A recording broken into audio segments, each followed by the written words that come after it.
Good day. Thank you for joining us for today's news. If you find this helpful, please consider subscribing. We're here every day with calm, clear updates, just for you.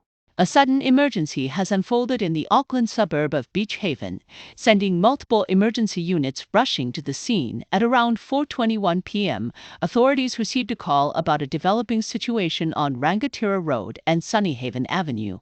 St. John, the ambulance service, had dispatched an ambulance, a rapid response team, and an operations police and fire services have also joined the effort, indicating the severity of the incident. The nature of the event remains unclear, but the presence of so many emergency crews suggests it's a high priority to stay away from the area, and a lockdown is in place for safety. As the situation unfolds, authorities are working to contain the incident and provide assistance.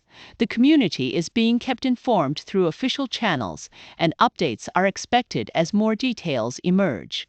This incident highlights the importance of a coordinated emergency response and the need for public cooperation. A group of students from the South Pacific may be on the verge of reshaping the global legal landscape on climate justice. This Thursday, the International Court of Justice in The Hague will deliver a ruling on a case initiated by Vanuatu, supported by over 100 countries, including New Zealand and Australia. The case, which began as a student initiative in 2019, challenges whether nations have legal obligations to prevent climate change and what consequences of Lainaraken's water rate. While the advisory opinion won't be legally binding, it could significantly influence international policy and legal frameworks. As the world watches, 15 judges will deliver their decision, potentially paving the way for a more equitable and sustainable. A growing concern has emerged in New Zealand over the potential influence of tobacco and vaping companies on the political landscape. Recent revelations, some major tobacco company, prompting a call for action from an anti-vape advocacy. Frap Fritis has urged Prime Minister Christopher Luxon to remove New Zealand's election. The documents obtained by RNZ show that Philip Morris allegedly pitched draft legislation to NZ First as part of a lobbying campaign for its heated tobacco products. These connections have raised serious questions about the integrity of public health policy, the need for stricter regulation to prevent industry.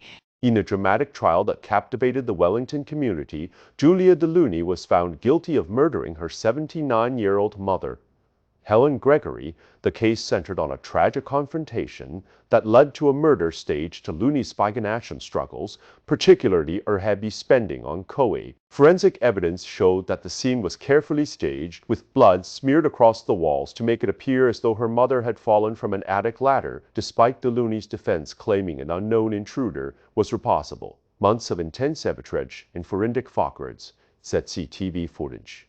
As the trial ended, Deluni was led away in handcuffs, her expression betraying a mix of calm and tension. The case has sparked discussions about the pressures of financial dependencies. Vincent Cornell Cook, her 35-year-old father, died after giving up his life jacket to save his brother during a jet ski accident on Lake Taupo. The coroner's report found that the tragedy was highly preventable, emphasizing the importance of safety measures like wearing a properly secured life jacket and avoiding improper esauer by court. Reserve Bank Chairman Neil Quigley has declined to comment on allegations that there was more to Adrian Orr's resignation than the public has been told. The controversy involves claims of inappropriate behavior was a personal decision, with the Reserve Bank stating that Orr's. A recent report has uncovered alarming rates of bullying and depression among Asian New Zealanders, with nearly half of parents reporting that their children have experienced bullying at school. Over half of Asian adults are at risk of depression, and the report calling for culturally sensitive interventions in schools, workplaces, and healthcare system. Residents in the Motueka Valley are once again facing the challenges of isolation due to a massive landslide that has severed road access to several homes. Emergency supplies are being delivered by helicopter as communities recover from two major floods within weeks of each other. Nervous netballers worry over future of ANZ Premiership, with uncertainty around new broadcast deal. New Zealand has taken a bold step to secure its future in space by passing new legislation from exploiting its ground. Based from Sirai, Minister for Space, Judith Collins, highlighted the immediate need to protect the country from potential threats, citing the have years. These efforts, often disguised as civilian research, were found to have the potential to aid foreign military activities. Collins warned that foreign representatives, whom she referred to as the usual suspects, had misstayed the space sector, prompting Gofesh, the new law part of an amendment to the outer space, and Hailted Advocacy. With the law set to take effect soon, New Zealand is reinforcing its commitment to safeguarding its space infrastructure and aligning its policies with evolving geoling challenges. That's all for today's news. We appreciate your time.